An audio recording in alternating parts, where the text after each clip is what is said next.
Hello guys. आज हम class 12th की desk work excellent desk work को सॉल्व कर रहे हैं और ये एक्सीलेंट डेस्क वर्क का पार्ट थर्ड है। इससे पहले के हम 2 पार्ट सॉल्व कर चुके हैं और हम ग्रामर सेक्शन को सॉल्व कर रहे हैं जो आपके एग्जाम के लिए बहुत अधिक महत्वपूर्ण है। चलिए स्टार्ट करते हैं। बाकी के 2 लेक्चर्स को आप देख सकते हैं। पहला सेंटेंस डायरेक्ट का दिया है। Mohan said to Rita, why did you stop here. इसको इनडायरेक्ट में बदलना है तो कैसे बदलेंगे हम? Mohit asked Rita, said to को बदल देंगे किस में? हम आस्ट में। इंट्रोगेटिव वर्ड वाई दे रखा है तो इसे वाई से ही जोड़ देंगे। तो वाई यू सेकंड पर्सन दे रखा है, सेकंड पर्सन को ऑब्जेक्ट से बदला जाएगा तो यहां पर क्या हो जाएगा? Why she. पास्ट इंडेफिनिट में किस बदल देंगे? पास्ट परफेक्ट में। तो क्या हो जाएगा? वाई शी हैड स्टॉप्ड और हियर का क्या हो जाएगा? देयर। अगला क्वेश्चन दिया है, the teacher said to the children don't quarrel with your sister. तो कैसे बदलेंगे? द टीचर, इंपरेटिव सेंटेंस दे रखा है तो अगर सेंटेंस डोंट से प्रारंभ होता है तो रिपोर्टिंग वर्ब में हम क्या लगा देते हैं? फॉरवर्ड लगा देते हैं। लेकिन ये बात ध्यान में रखेंगे, जब फॉरवर्ड का प्रयोग करते हैं तो कॉमा इन्वर्टेड कॉमा हटाकर वाक्य को टू से जोड़ते हैं। The teacher forbid the children to quarrel with your, second person है, सेकंड पर्सन को किससे बदला जाता है? ऑब्जेक्ट से। तो यहां पर योर पजेसिव केस है, चिल्ड्रन का प्रोनाउन दे हो जाएगा, दे का पजेसिव क्या हो जाता है? Their, their sister. एक तरीका तो ये हो गया। दूसरा तरीका इसका क्या है कि आप सेट टू को बदल दें वाक्य के भाव के अनुसार। तो टीचर बच्चों से कह रहे हैं तो यहां पर क्या हो जाएगा? तो टीचर सेट टू के स्थान पर क्या लगा देंगे आप? ऑर्डर्ड। लेकिन कॉमा इन्वर्टेड कॉमा हटाकर आप क्या करेंगे? फिर यहां पर ये डू नॉट को बदल देंगे हम नॉट टू में। Not to quarrel with their sister. फिर आप इस तरीके से बनाएंगे। ये बात ध्यान में रखनी है कि अगर हम फॉरवर्ड का प्रयोग कर रहे हैं तो डू नॉट हटाकर हमें क्या करना है? टू लगाना है। अगर आप वाक्य के भाव के अनुसार देख रहे हैं, ऑर्डर, रिक्वेस्ट, जो भी भाव आ रहा हो, तो हमें डू नॉट को किस में बदल देना है? नॉट टू में बदल देना है। चलिए अब सिंथेसिस का पार्ट आता है। The thief was punished, the thief was find. Compound sentence में बदलना है आपको इसे, तो बदल देंगे आप इसे। तो क्या हो जाएगा? The thief was both punished and find. तो क्या किया हमने? बोथ एंड का प्रयोग करके बना दिया। The thief was both punished and find. ये कंपाउंड सेंटेंस में हो गया। अगला सेंटेंस दिया है, ये से कॉम्प्लेक्स सेंटेंस में बदलवाया गया है। When does the train arrive, I don't know the time. Complex sentence में बना देंगे एडजेक्टिव क्लॉज की सहायता से, बहुत ही आसान है। तो क्या हो जाएगा? I don't know the time when the train arrives. क्या हो जाएगा? I don't know the time when the train arrives. अब पैसिव वॉइस में बदलवाया गया है sentence, they will close all the shops. तो क्या करेंगे हम पैसिव वॉइस में बदलने के लिए? आप बदल देंगे all the shops will be closed by then. अब ये पूछा गया है, एक्सक्लेमेटरी सेंटेंस में से चेंज करवाया गया है, poverty is really a curse. तो कैसे बदलेंगे इसे? तो आप बदल देंगे what a poverty, what a poverty curse is. इस तरीके से इसे एक्सक्लेमेटरी में बदल देंगे। अब आगे दिया है, correct any one of the following sentences. ये सेंटेंस रॉन्ग दिए गए, सही करना है। सिंटेक्स का पार्ट आया है। पहला सेंटेंस दिया है, ही रन्स वेरी फास्टली, जो कि बिल्कुल ही गलत है। There is no word fastly in English grammar. Fastly कोई वर्ड ही नहीं होता है। तो यहाँ पर क्या हो जाएगा? He runs very fast. दूसरा सेंटेंस दिया, many a patriot have died fighting for freedom. तो ये बात ध्यान में रखेंगे, मैनी आ का प्रयोग किया गया होगा तो मैनी आ के बाद का मतलब है क्या है? ये सिंगुलर में काउंट होगा।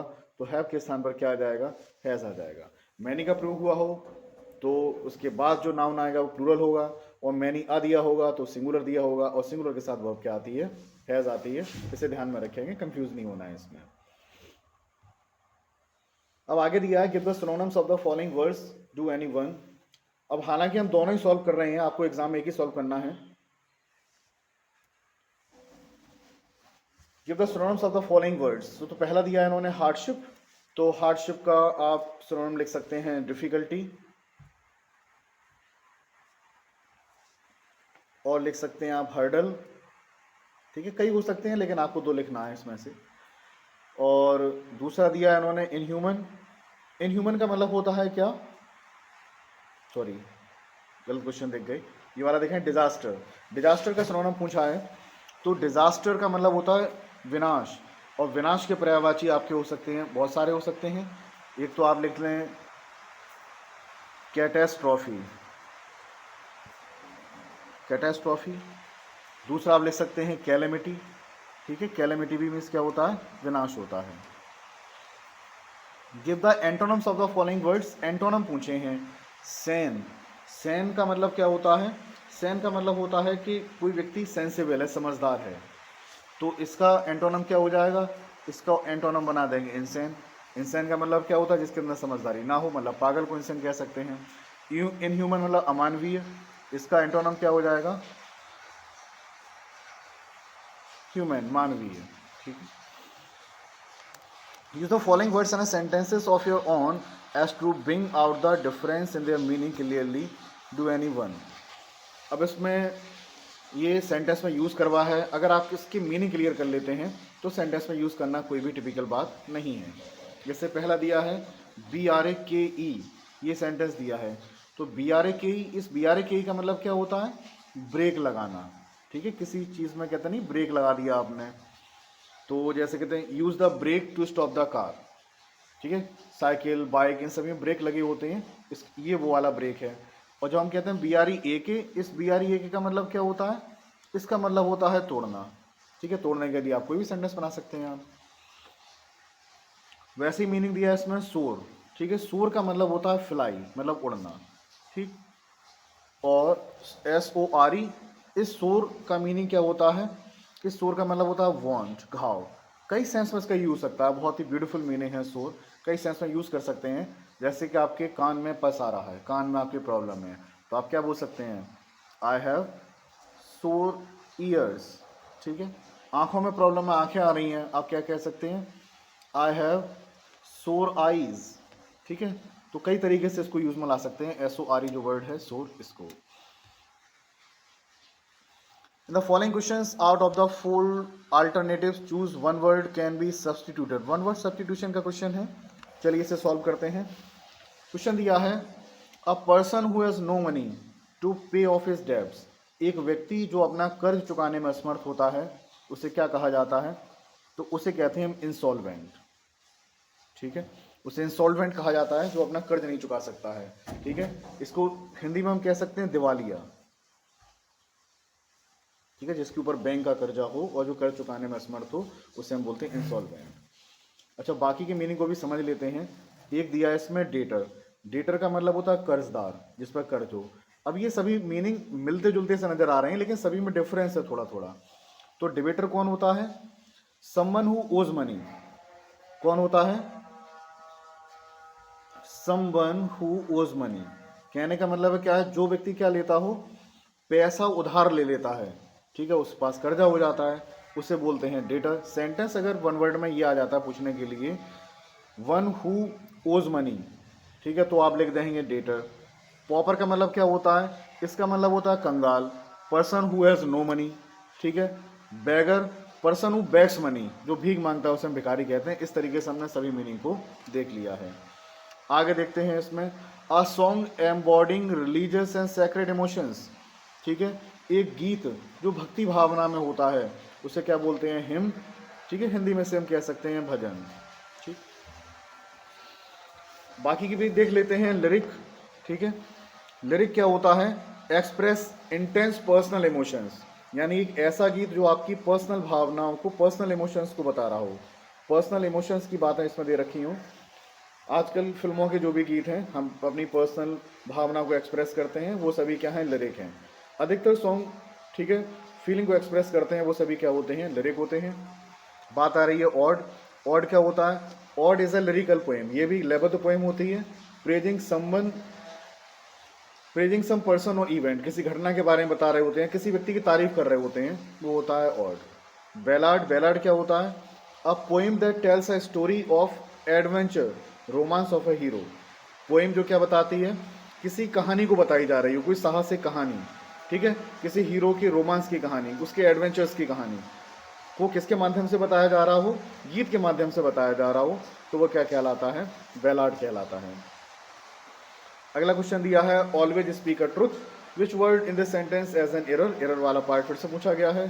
तो स्पीक के साथ एक का प्रयोग नहीं होता है, यही इसमें एरर है। क्या आता है, एक स्थान पर क्या हो जाएगा, यहाँ पर द आ जाएगा। Use any one of the following idioms in your own sentences as to make their meaning clear. अब ये ईडियम का सेंटेंस आ गया, ईडियम पूछा जा रहा है इसमें। हरक्यूलियन टास्क, हरक्यूलियन टास्क का मतलब होता है अत्यंत कठिन कार्य। आप सेंटेंस में यूज कर सकते हैं, वेरी डिफिकल्ट टास्क, ठीक है। अगला दिया है इसमें, a fair weather friend. Fair weather friend का मतलब होता है कि मित्र जो आपके मुसीबत में काम ना आए, यानी मतलबी मित्र, उनको कहा जाता है कौन, अ फेयर वेदर फ्रेंड, मतलबी दोस्तों को कहा जाता है। सेंटेंस में आप इसे यूज कर सकते हैं। अब बात आ रही है स्टोरी को। स्टोरी को मैं बहुत ही धीरे धीरे बोल रहा हूं, आप कॉपी पेन लेके रखें और सेंटेंस को लिखें, ठीक है। पहला सेंटेंस दिया है, भारत के राष्ट्र निर्माण का गौरवशाली इतिहास है। तो India has a glorious history of nation building. Bharat के लोगों ने ही अपने श्रम से राष्ट्र को विश्व प्रतिष्ठ किया है। Even Indian people made the nation successful in the world with their labour.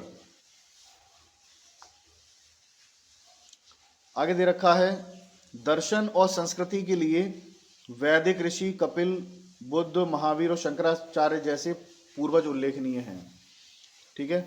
तो क्या सेंटेंस दिया है इसमें, कहाँ से दिया है, दर्शन और संस्कृति के लिए वैदिक ऋषि, यानी बात चल रही है कौन सी, पूर्वज, ठीक है। तो पूर्वज की मीनिंग क्या होती है, फोर फादर्स। तो सेंटेंस बनाएंगे आप, फोर फादर्स भी कह सकते हैं, एंसेस्टर्स भी कह सकते हैं, कि ancestors like Vedic saints Kapil, Buddha, Mahavir and Shankaracharya are remarkable for philosophy and culture. गणित के क्षेत्र में शून्य की खोज, चिकित्सा के क्षेत्र में चरक संहिता, व्याकरण के क्षेत्र में अष्टध्यायी ने विश्व को बहुत कुछ देकर भारतीय ज्ञान की श्रेष्ठता को साबित कर दिया है। तो zero in the field of math, Charak Samhita in the field of medicine, और तीसरी चीज क्या दी है इसमें,